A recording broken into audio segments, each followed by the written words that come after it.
The Freedom Rides were supposed to end in flames. In May 1961, one bus was firebombed outside Anniston, Alabama. Another was attacked by a mob in Birmingham. The riders were beaten, bloodied, hospitalized. The KKK organized the attacks. Police deliberately stood aside. And for a moment, just a moment, it looked like violence had won. CORE, the group that launched the rides, called them off. Bus drivers refused to go forward.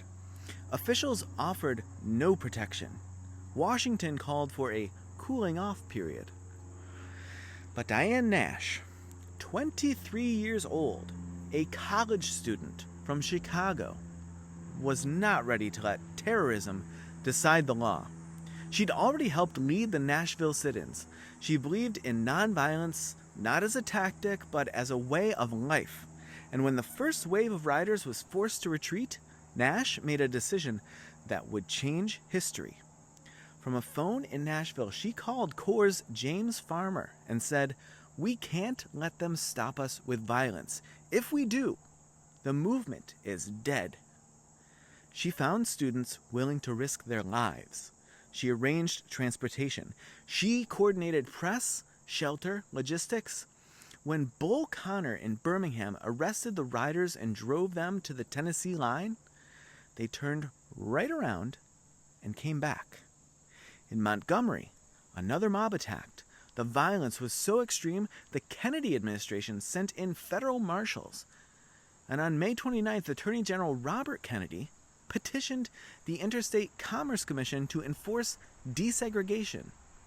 By November 1st, new federal rules banned whites-only signs on interstate buses and terminals. That victory didn't happen by accident.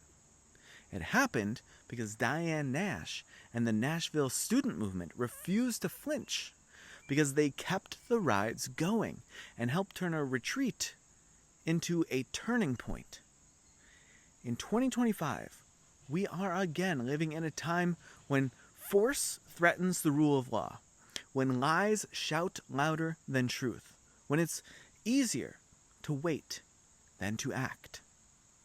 Diane Nash reminds us courage doesn't always roar. Sometimes it picks up a phone and makes the next call and moves forward, not for credit, but for justice. She was 23, calm, clear, and unshakable. What does courage look like now? And who are we waiting for?